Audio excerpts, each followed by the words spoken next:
Since Velgrind herself was not the core, it was possible that there was a weakness in terms of strength. However, it was an undeniable fact that an abnormal phenomenon occurred that defied the laws of physics. The reason that a large number of people were not killed was because Ultima had issued a warning just before the collapse. In response to this, under the command of Veyron and Zonda, 200 members of the Black Corps, Black Numbers, deployed a complex barrier to protect Mulan. Naturally, Misora, Khan and his subordinates, as well as Meadle and the others, are also cooperating with this. They overcame differences in power and showed flawless teamwork. Furthermore, Velgren was twisting the space. While he was in the east, he sensed something was wrong and quickly steered the main current of the impact towards Tensukkaku. It was a good decision. This prevented the holy purification barrier from collapsing. Still, the damage is enormous. Within the isolated, limited space of the 8-gate immovable formation, an immense amount of energy raging on a scale that could destroy a star system. It was an unimaginable force, and if it weren't for the Axis world, a stage that boasts a strength far beyond that of other dimensions, not only would the 8-gate immovable formation have been wiped out, but the planet itself would have been wiped out without a trace.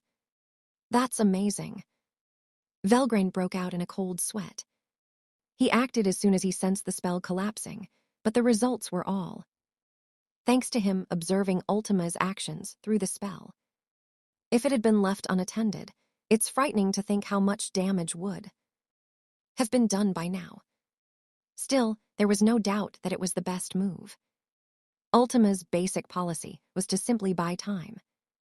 He never tried to defeat Swim, but maintained a safe and effortless fight.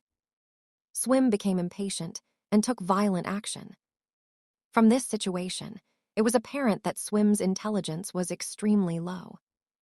An extreme attack in a limited space is an act that could potentially get him involved as well. The fact that he does it without any hesitation, pause, or hesitation makes it clear that he has no consideration for the consequences whatsoever.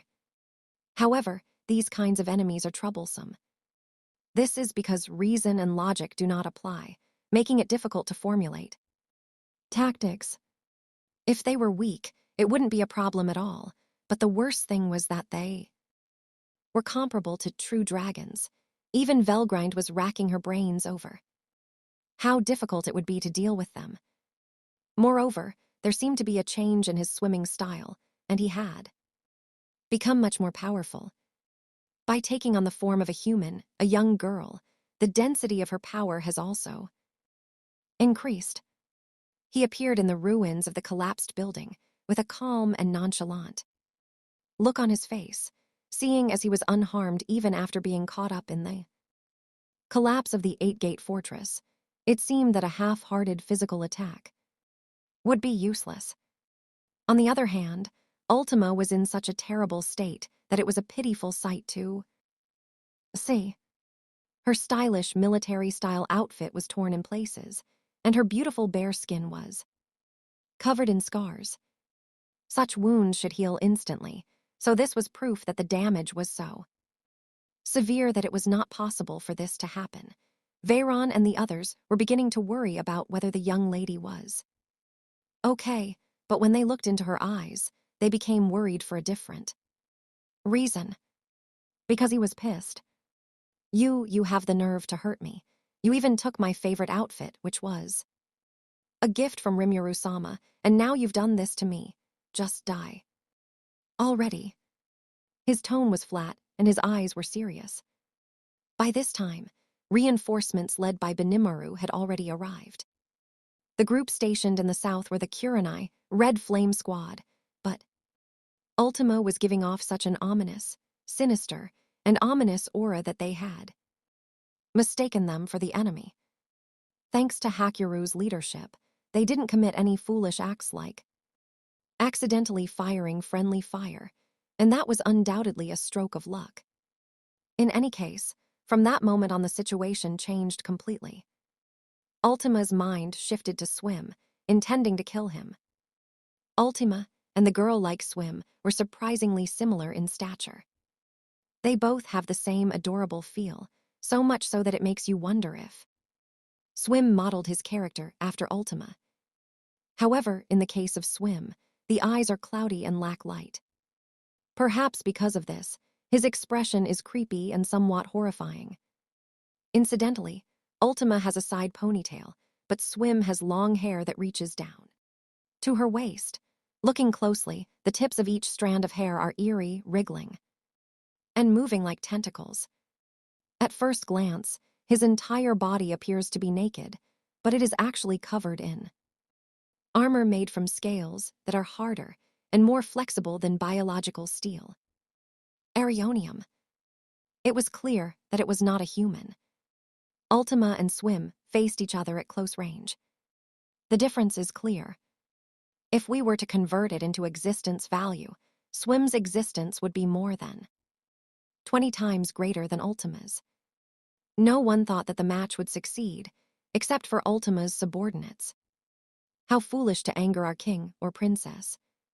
This was the common understanding, shared by everyone. Well, anyone who knew Ultima would recognize that this was a battle with an unpredictable outcome.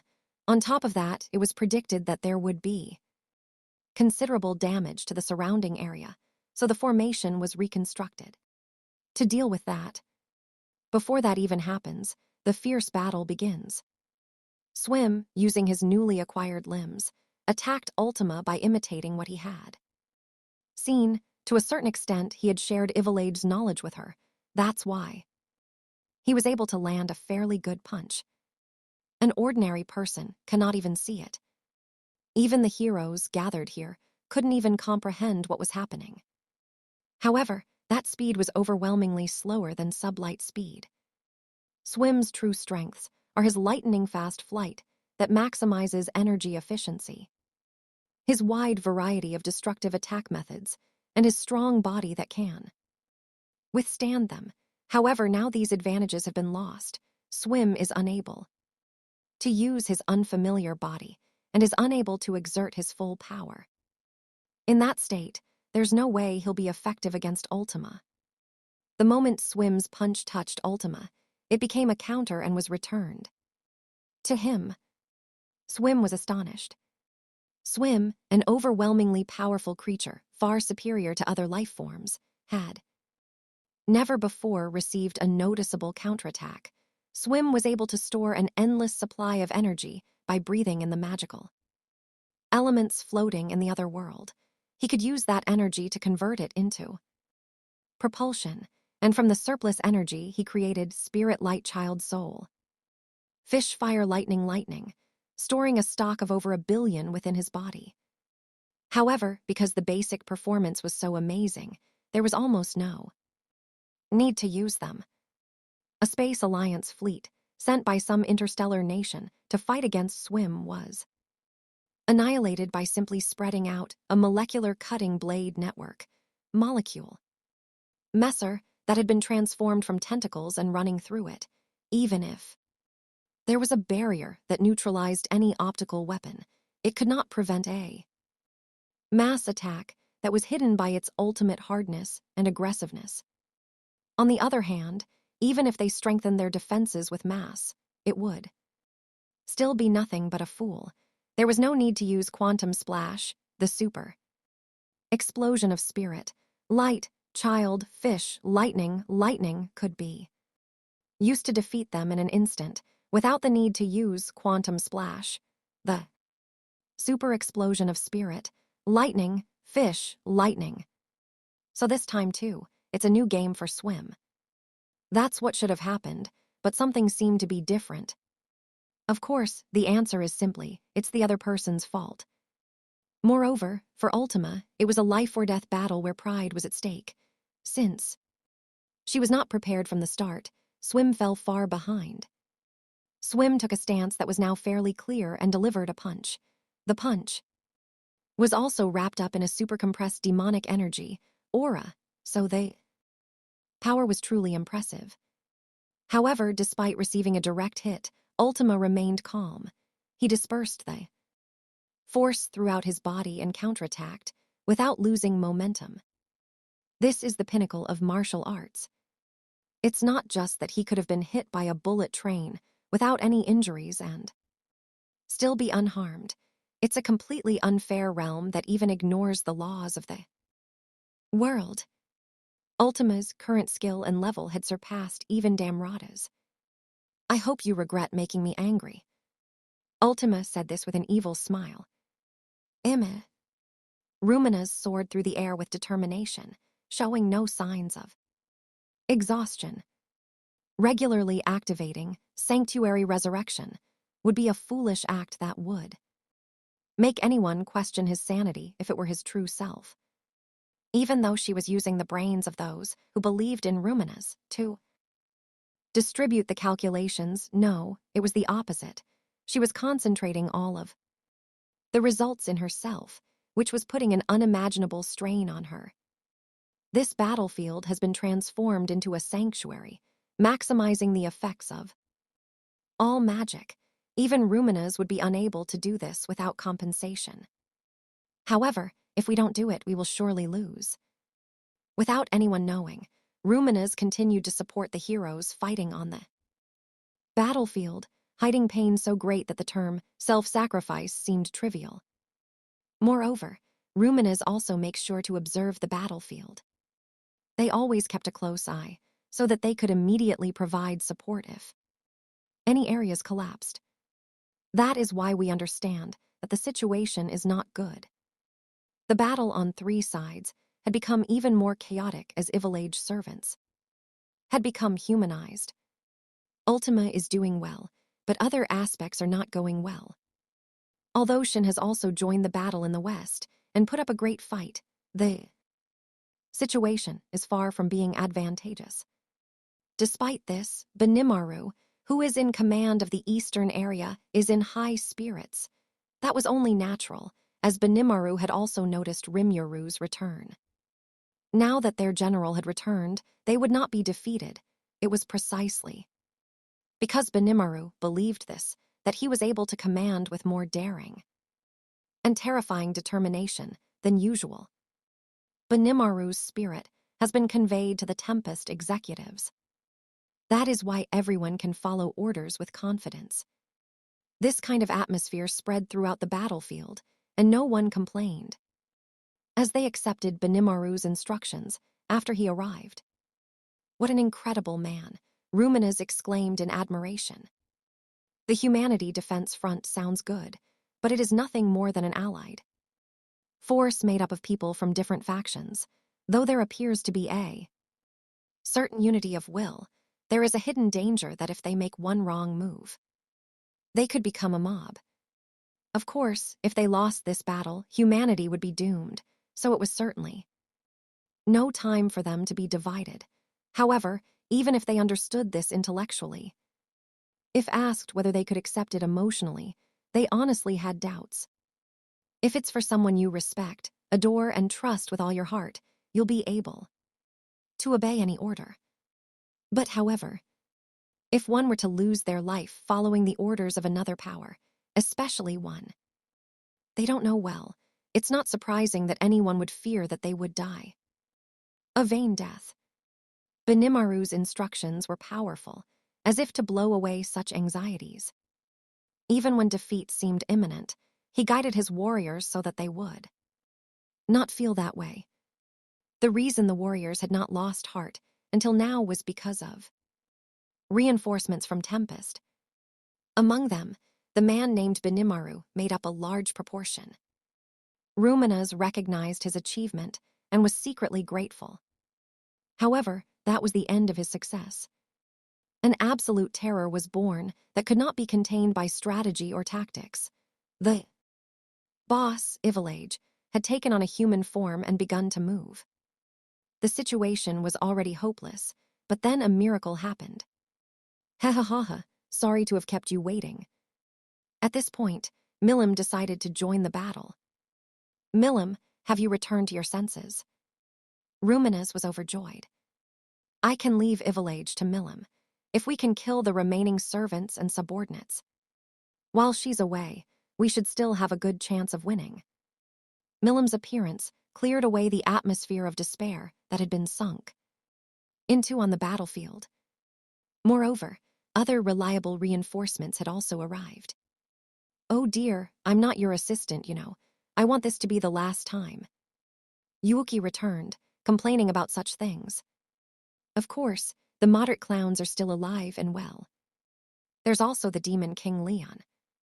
Although he didn't know Lumina's, Zalario was also there.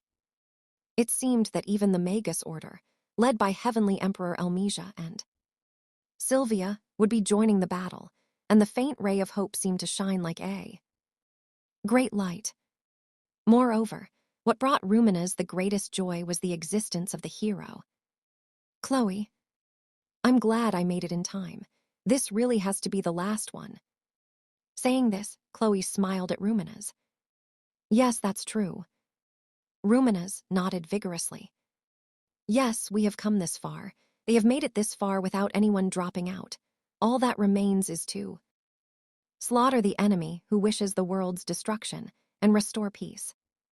If we combine our strengths, no matter who our opponent is, we're no match for them." Rumina's also regained her energy and became enthusiastic about the final battle. "By the way, I'm here too." Rumina's was sulking at the eyesore evil dragon Veldora, but she just ignored him. Then reinforcements arrive, and each one scatters to the battlefield where they are best suited. Rumina's, leave the big shots to me. Milim looked delighted as she charged towards Ivalage.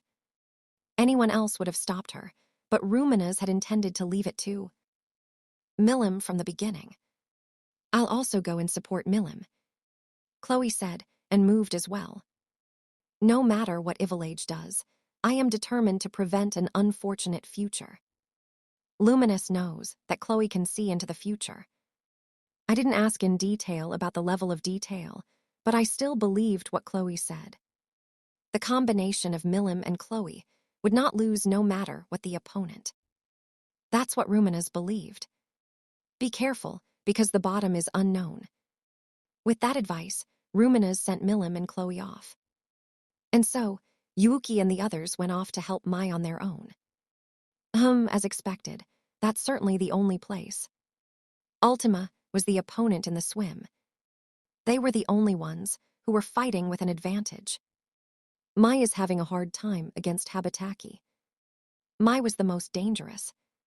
Yuki's decision was not based on personal feelings, but was a very appropriate one. And then there's the remaining cliff. Rumina's glared at Veldora.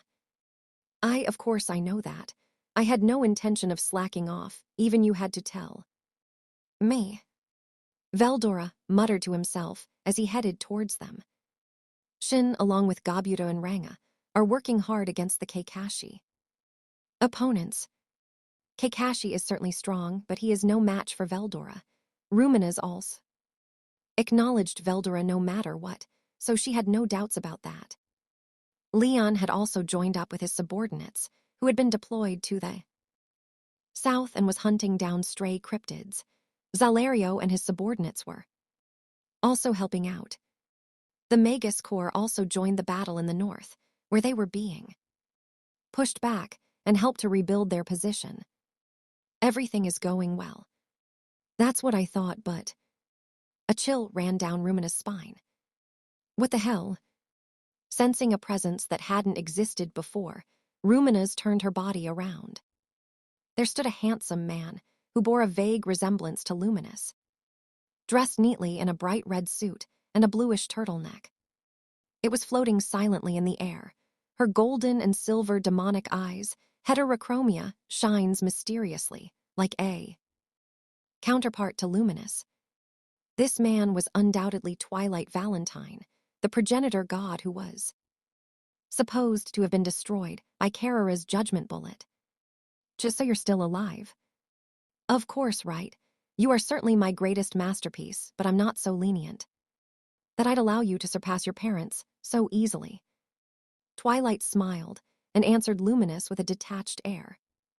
Backing up your heart, and memories is the basics, right? Twilight tells her foolish apprentice to teach her. Ruminez was annoyed by his attitude, but there was no question that he was still alive.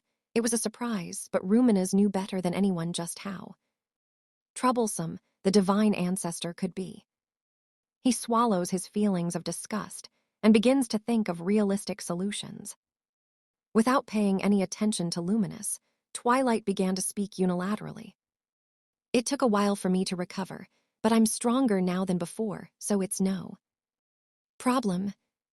Saying this, Twilight spun the Origin blood spear in her hand. It was something Jahil had. I see, Ruminez realized. From the beginning, Twilight must have synchronized her memories with the god. Ancestor's blood spear, Origin blood. Even when Jahil was alive, if she had wanted to, she could have taken his body. Although she wondered why she hadn't done so, Ruminez decided that there was no point in worrying about it. That reading was correct. In fact, Twilight had her own reasons. Her heart had been completely converted into information and was residing within Velzard in the form of an authority. Until just now, she had completely believed that she had become a completely immortal being. Twilight is also unhappy with the current situation. He had almost forgotten about the existence of the backup he had left in the Origin blood that he had entrusted to Jahil until he was revived. However, it wasn't all in vain. Twilight had lost her complete immortality, but the authority she had acquired. Ultimate ability, ultimate skill, King of Evil Angramaniu was still alive and, well, although the current Twilight was not a pseudo-dragon body tie, she boasted an overwhelming existence value as something close to that. There's no way Ruminez could read that far. However, Twilight understands that anything goes. Therefore, Ruminez had already been on maximum alert for some time. Why is Twilight here? I thought I had killed him, but he was still alive. What are you here for? First of all, are they enemies or allies? Many questions crossed Ruminez's mind, but she didn't hesitate.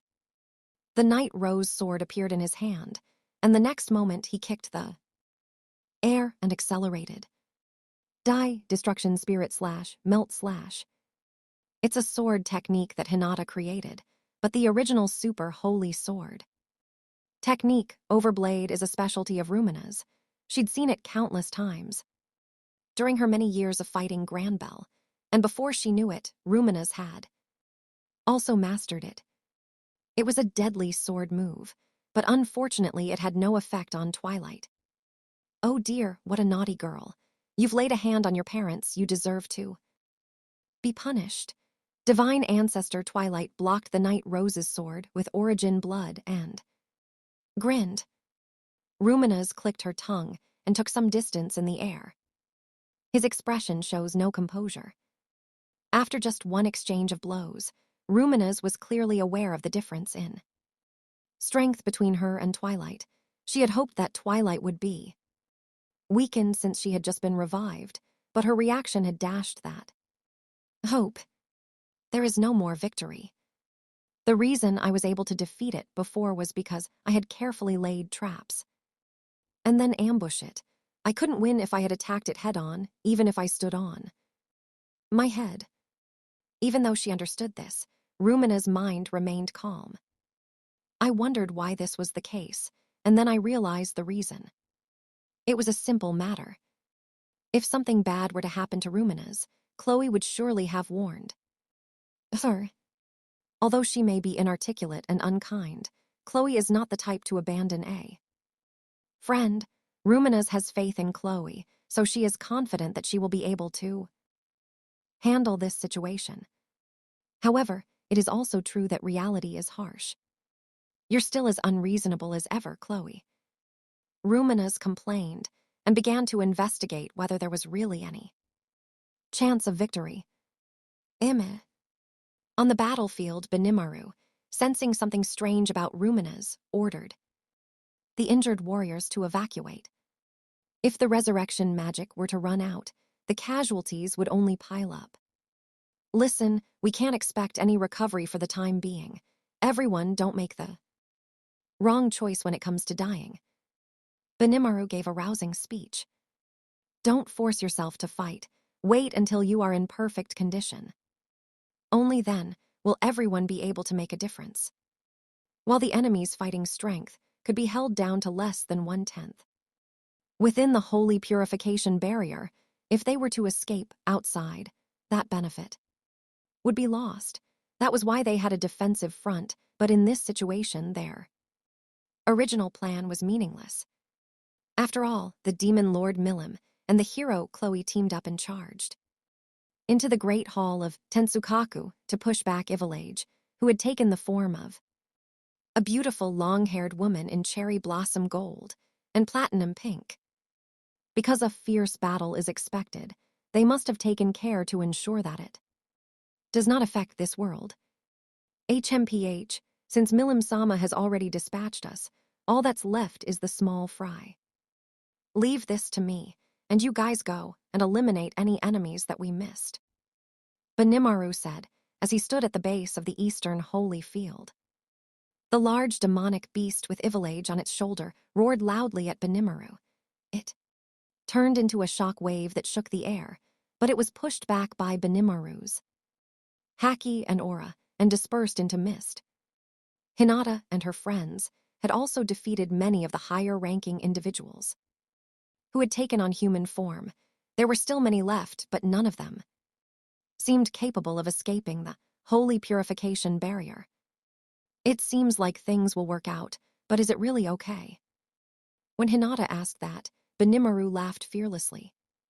Of course. Rimuru-sama has returned after all. I see Hinata smiled. If that's the case, then Benimaru's confidence is certainly understandable. Rimuru-san has returned, I'm glad. Masayuki joined in the conversation. Although he didn't know the details, he thought that as long as Rimuru was there, things would be fine. However, at this point anxiety begins to arise. But I'm a bit worried. What is it? This is the grown-up version of the child from earlier, but is she my sister, or should I say my previous life? Well, it seems she was Rudra's sister a long time ago. Apparently her name is Lucia. And it appears that she was Milim's mother. Remembering that memory, Masayuki told him about it. There's no need to worry. Milim is a strong girl, Velgrind said. And, he continues, it seems that Tensura and the others also made it in time. True to his word, the military forces that had been reduced to ice statues in the former Eurasania began to arrive one after another. Carrara, Carrion, Frey, Midley, and Obra. Mizari and Rain are joined by Moss, Sauka, Gabil, and Gerudo. Before anyone knew it, Saoi's real body was standing next to Benimaru. Our fighting strength has also decreased, but concentrating our efforts on the enemy commander has paid off. They were already a motley crew, so this will make it easier to defeat them one by one. Sao said. True to his word, victory was within reach. Originally, the cryptids had no concept of cooperation, only special factions or highly intelligent, rare individuals act in groups. As a result of defeating these superior individuals, the Eidolon beasts, cryptids, side lost control. All that was left was for them to eliminate them one by one in groups, and this battle should have ended in a complete victory. However, there has been a change in Ivarage recently. It's impossible to gauge the true extent of his power, but he can only hope that it is an evolution. As for Ivarage, it's beyond our control. We can't do anything reckless. Now that they had come this far, everyone would survive until Rimuru arrived. With this resolve in mind, Benimaru kept a close eye on the battlefield to ensure no one died in vain. If there is any concern, is Ruminous-sama really okay? Luminous, who was watching over the warriors from the sky, was fighting a mysterious man in a red suit. The identity of this mysterious man is unknown, and his power can only be described as eerie. Benimaru decided that he could only watch over them for now, but he began to think about who to select to provide support immediately if anything happened. Eme. Ruminas fought hard against Twilight, but was pushed back in vain. Despite being thrown to the ground with great force, she quickly got up. She glared at Twilight and readied her Night Rose sword. There was no time to use resurrection magic, but Benimaru had handled it skillfully. Realizing this, I was amazed, as expected. However, this is no time to worry about others. Ruminas was the one in the most dangerous situation in this area. Now, Ruminas, this is my masterpiece. Is that enough? I've run into some trouble, so please give me back your power. Twilight said this in a gentle tone. Don't underestimate me. I don't have the time to put up with your play-joke talk. Message. With that response, Ruminas fired a crimson flash bomb. This is one of Rumina's secret techniques, called damned blood, or demonic blood curse bullet. It wasn't magic, but a condensed curse using a small amount of blood as a medium. It was both material and spiritual, possessing both physical and magical properties. It consumed little magical power and couldn't be blocked even by Yuki's ability seal, anti-skill, making it a versatile and all-purpose technique. Ruminas continues to fire damned blood and demonic blood curse bullets, one after the other. However, this doesn't work on Twilight. HMMMM. It's a really well-thought-out technique, but it won't work on me. Stop wasting your time and hurry up and get to me. Shut up. Ruminas interrupted Twilight and kicked the ground backwards. As Twilight took a step forward, a shining magic circle appeared at her feet. It's a trap-type attack magic circle. The moment Ruminas was slammed into the ground, she hid in the dust and set this up. Then he pretended to run away and lured Twilight in. Evil, destroy it, spirit disintegration. A sacred pillar of light seals Twilight away. The dazzling mainstream of spiritual particles turned his body into dust. However, Ruminas felt a chill that she couldn't shake off. It felt strange. It seems he didn't have anything. Where did he put his god ancestors' blood? Spear origin blood. When Ruminas realized this, she felt a cold hand on her neck. Ha ha ha ha, I told you that information is important, right? My soul is stored in this spear, so there's no point in destroying my body. Twilight was laughing loudly as she tightened her grip around Rumina's neck. It had completely regenerated by feeding on the body of a dead cryptid. As long as I don't destroy the spear, this guy is immortal. Rumina's guess that the spear was sinking its memories was correct, but she couldn't see a way to defeat it. Rather, the fact that she needed to destroy both the spear and the main body at the same time only worried Ruminas. And the situation is terrible. Ruminas doesn't need to breathe, but she feels pain.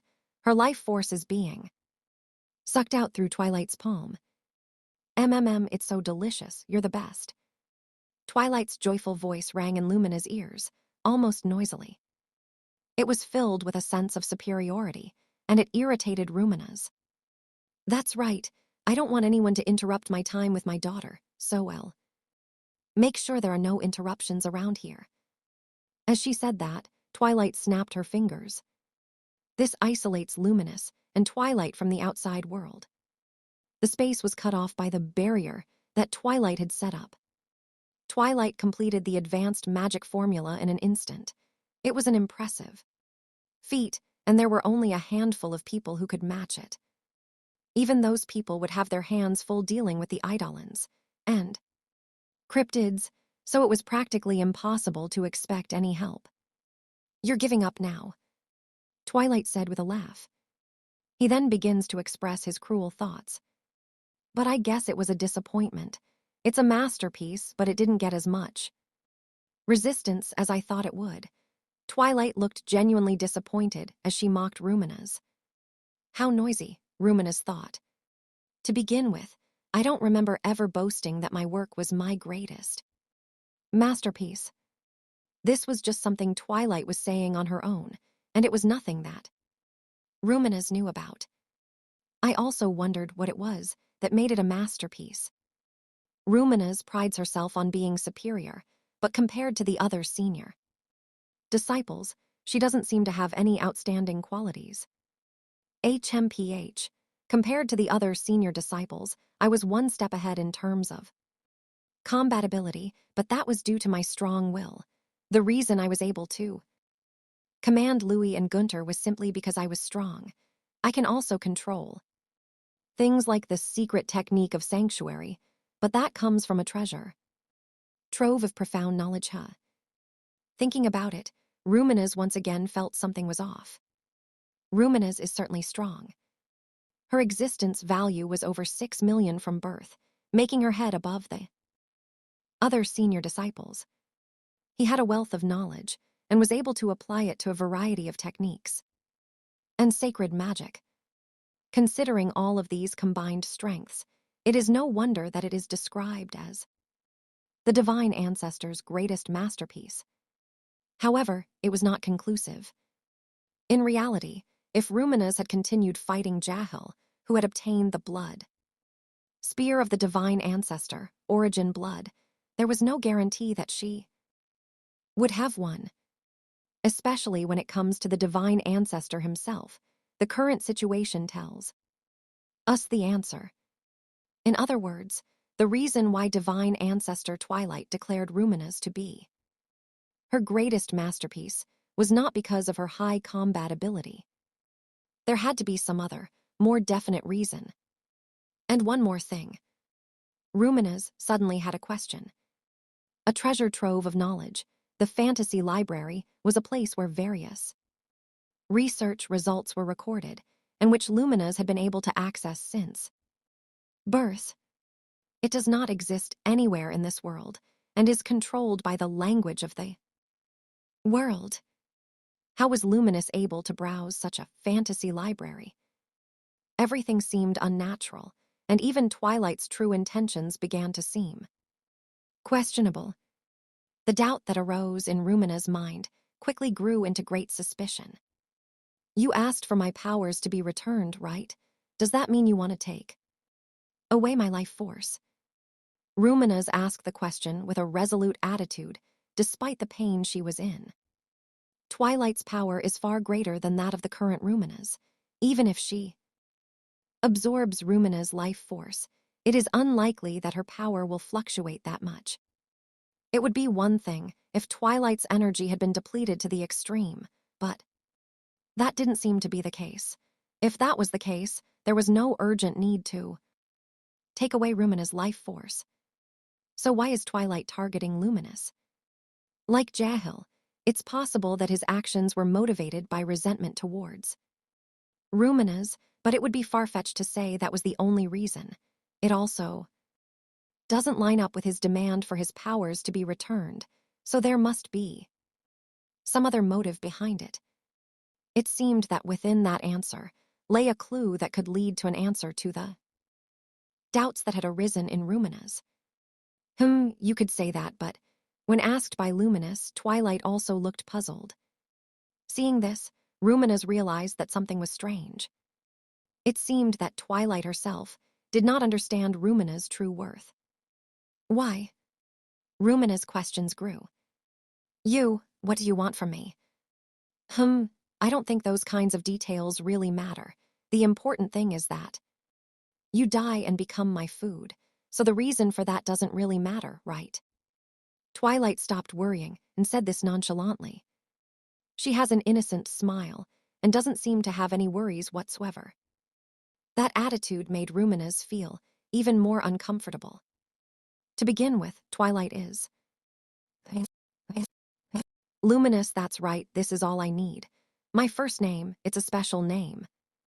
Given to me by Veldanava, but I'll give it to you. From now on, I'm Twilight Valentine, and you are Luminous Valentine. Ruminez remembers Twilight calling out to her like that. As it swayed in the culture fluid, it was engraved into the core heart as mere Information memory.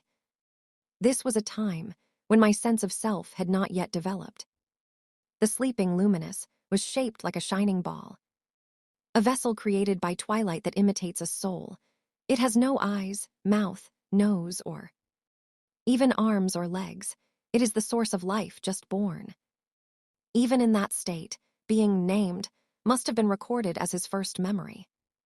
After that, Luminous grew steadily. Then the final experiment was conducted. I entrusted it to Ruminez. Ah, that's right, Ruminez thought. He remembered why Twilight had called Luminous her masterpiece. Luminous used joint locks to escape Twilight's grasp. Then she stands up slowly and readies her night rose sword. Huh, you still won't give up. You're not good at giving up. That is my true worth. Rumina's agitation had disappeared. Now that he remembered Twilight's true intentions, he was able to guess her purpose. I see. Well, you are certainly a masterpiece, but you still can't beat me, you. No, Twilight said with a smile, as if she was amazed at Rumina's arrogance. It gives off the impression of a parent putting up with their child's whims, but there is no love there. All we have is arrogance. Twilight could see through to him the idea that since they were created beings, they should be free to do as they please. He probably doesn't have the vile hobbies of enjoying torturing Ruminez, but if she goes against his wishes, he won't hesitate to go ahead and do it. The difference in strength between Twilight and Ruminez is such that a fight wouldn't even be possible. That would be like a human challenging a god, so it would be foolish to show any opposition. I think everyone would think so. However, Ruminez had a different idea. The free will that we are born with should not be bound by anyone. However, she is not the kind of person who would go out of her way to point out that people are being boxed in, even though they think they are making their own choices. Ruminez was the one who came up with the structure of the Holy Empire. So she does have a cold, ruthless side. If the people pray, their voice will be answered, but if they rebel, the blessing will simply be taken away. Ruminez was someone who respected free will, without being proud or conceited about the things she owned. In that respect, the two were incompatible. Ruminez infused her sword with spiritual energy and slashed again. Twilight easily blocked the attack and slashed back in return. This left Ruminez seriously injured and on the ground. This is a natural consequence, given the overwhelming difference in ability. Why is it that Luminous doesn't understand this, but doesn't give up? This is the very proof that Luminous is a masterpiece. I know full well that you're amazing, so that's enough, right? You idiot. If you're tired of dealing with me, then hurry up and finish me off. There's no point in wasting time, right? Whether it's useless or not is up to me to decide. But why did you think it was your masterpiece in the first place? Without even thinking about it, Ruminez asked a question that got straight to the point. The conversation up to that point had been a setup for asking this question. His goal was to make Twilight think that the conversation was unimportant and get her to talk loosely. Ruminez also knew that she couldn't win. That's why this was a necessary question and answer. I was able to be as bold as I wanted, because Chloe still hasn't responded. No matter how much she concentrated on fighting Ivalage, there was no way Chloe would abandon Ruminez, even though she couldn't understand the situation due to Twilight's barrier. She would have rewound time the moment Ruminez died and given her some warning. It is because she believes this that Ruminez can become ever stronger. Ruminez's attitude left Twilight confused. How can one be so arrogant and disrespectful towards one's own creator? That's something Twilight doesn't understand. And I couldn't understand the intention behind the question. That's because you. That's true. Now that you mention it, it's strange. Why don't I doubt that Luminous is the masterpiece? Although my conviction remains unwavering, I can't remember why. Confusion becomes an opening. Rumina's was lying on the ground, so he aimed at that spot and slashed. The tip of the sword only cut through the suit, but Rumina's sword certainly reached him. HMPH, you're acting all high and mighty and claiming to be my creator, but isn't that just boasting? Or are you trying to make an excuse by saying you were careless? Rumina's instigated.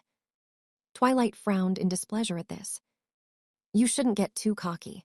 I was planning to give you your power back and make you my subordinate, but I don't need a daughter who rebels against her.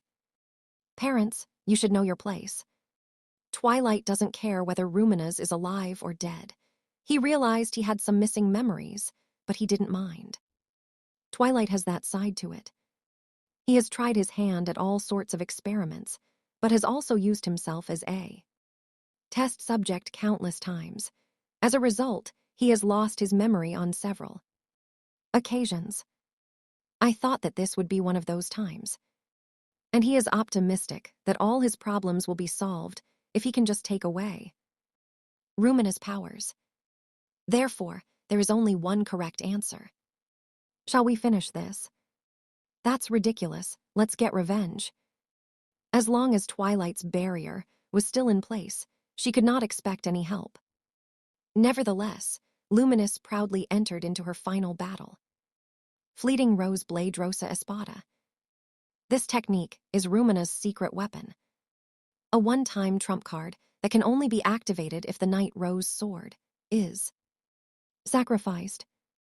Rumina's swung her sword, and the flash of it cut through Twilight's barrier, and at the same time, the blade broke into pieces. The ultimate mythical god sword unleashed all of its hidden energy. My, it was impressive that you managed to break my barrier, but your prized sword has now been shattered. Twilight sneered, but Rumina's expression did not look dead.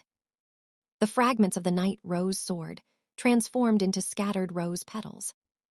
Each and every one of them embodied the concept of death through Rumina's authority. They were the flower of nightmares that lured those who touched them to death. Furthermore, it is strengthened by the ultimate ability, ultimate skill, Asmodeus, the king of lust that governs life and death, and all of the stolen life force. Energy is returned to Luminous. It was an ultimate secret technique that could only be used once, as it had a healing effect while attacking. Twilight walks fearlessly through the rose blizzard. Is it a magic trick? It's a silly child's game. It would have worked if it wasn't for me, but alas. Twilight scoffed. He approached Rumina's calmly, knowing that there was no need to get serious, and spat out blood. Teeth. Twilight knelt down, with a look of shock on her face. You're calling it child's play, aren't you? I've strengthened my strongest technique. With the ultimate authority, it should be somewhat effective. The concept of death has properties that are similar to nothingness. It absorbs the life force of those it touches, turning it into poison that eats away at the body. Although Twilight had seen through Rumina's sword strokes, she had ignored the petals. This had backfired, leading to the humiliating outcome we see today. Even so, Rumina's knew that she still wouldn't be able to kill him. The upper limit of energy that can be absorbed is the maximum value of Luminous, and when facing Twilight, it is less than 10% of that. Still, if they could get revenge, it would be a great victory. Rumina's smiled with satisfaction. However, one question remained. Chloe's help is still missing, and if things continue as they are, Twilight will achieve her goal. Even if we rewind from there, Luminous should be safe by then. Is there still something I can do? I had never experienced time rewinding before, so I was worried about not knowing what would happen next. It may be impossible to defeat Twilight, but they should still try to fight to the end. Rumina's thought this, and looked at Twilight, who was still crouching. Twilight slowly stood up. He erased his smile and stared at Rumina's with a cold expression. My goodness, you are right. It seems I have been enjoying being in the mortal World for the first time in a long time. I must quickly accomplish my goal and welcome Veldinava-sama. Hearing this verdict, Ruminas was shaken. Veldinava, then. If those words are true, then the story changes in many ways. Defeating the Destruction Death World Dragon Ryu, Ivarage isn't the end of it, as there are still a mountain of problems to be solved afterwards. To begin with, there are many people who admire Veldinava. Twilight was one of them, but he was not the only one. He had many other followers. Naturally, there were some among those gathered here, and if that happened, it looked like the current forces would be split in two. It was no wonder that Ruminas was panicking, thinking that this was a major problem. Ruminas herself had no emotional attachment to Veldinava. She thought he was a great being, but she had absolutely no feelings of loyalty or wanting to protect him with her life. When I heard that he had been killed by people from a certain kingdom, all I could think was, is that so? Even though he was an immortal dragon species, he didn't revive, which was something he only thought that could happen. Guy seemed to consider him a close friend, and Ramirez seemed to owe him a debt of gratitude. To be honest, there was a good chance that these two would become enemies. He will become a father to Milim, but it is unclear whether she has any feelings for him. He is usually so carefree that it seems as though there is no affection between father and daughter. Dagrul, for example, had once fought and been defeated, so he seemed to harbor feelings of loyalty in his heart. If Veldinava were to be revived, he would undoubtedly become an enemy, but since he was currently sealed away by Veldora's abundant mystic waves, fertile paradox, there was no problem in excluding him this time. There were rumors that Dino was a former subordinate, but they were already enemies, so it was too late now. Judging from the behavior of Benimaru and the others who had come to reinforce, there seemed to be no need to be cautious. And then there was Leon and Rimuru. Leon is a young demon king, and doesn't seem to have much interest in anything other than Chloe. This time, Chloe is on Luminous' side, so it looks like she'll become a friend. For Rimuru, this is the most important thing. The moment Rimuru turns against us, our defeat will be confirmed. But he is the kind of guy who is prepared to turn anyone, whether it be humanity or the demon Lord, against him in order to obtain his ideal life. Even if Veldinava tries to destroy the world, he will definitely resist to the end.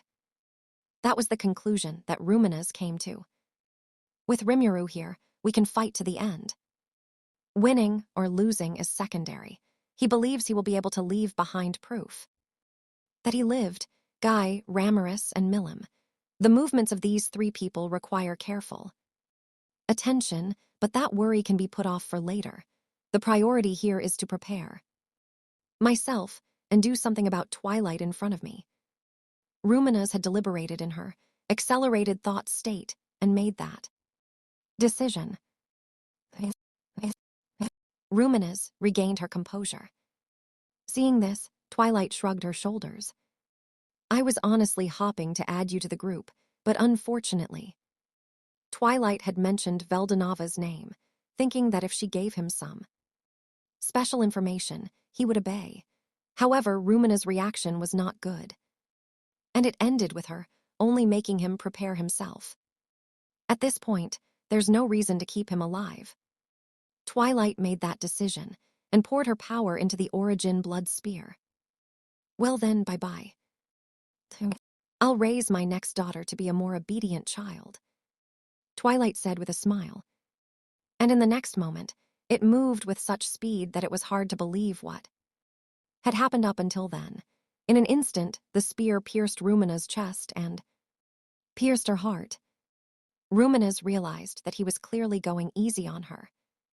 Twilight really liked Luminous, which is why she tried to make her her friend until the very end. However, Ruminas has no regrets. At worst, he was prepared to even accept death. However, the truth is that she was hoping for Chloe's help. But there was still no sign of that happening, and Rumina's heart was pierced by the origin blood. Spear, and she collapsed to the ground. In the end, no help came. It wasn't that she wasn't sad about it, but Rumina's thought, it can't be helped. Chloe, for her part, is busy being on guard against Ivalage. If we look at it from the perspective of the world's crisis, that is probably more important. If that's the case, then this result would also be no, it was wrong. Oh, so that's how it is. Rumina's understood. It was. I remembered everything. It's not that Chloe couldn't come to help. There was no need for him to come. If he had seen this outcome, it was only natural that he would believe in Rumina's. Because that's right. Luminous is the one. Ime. At the same time that Rumina's was pierced by the origin blood, Tensura and the others arrived on the battlefield, accompanied by the multinational army. My, this is also amazing.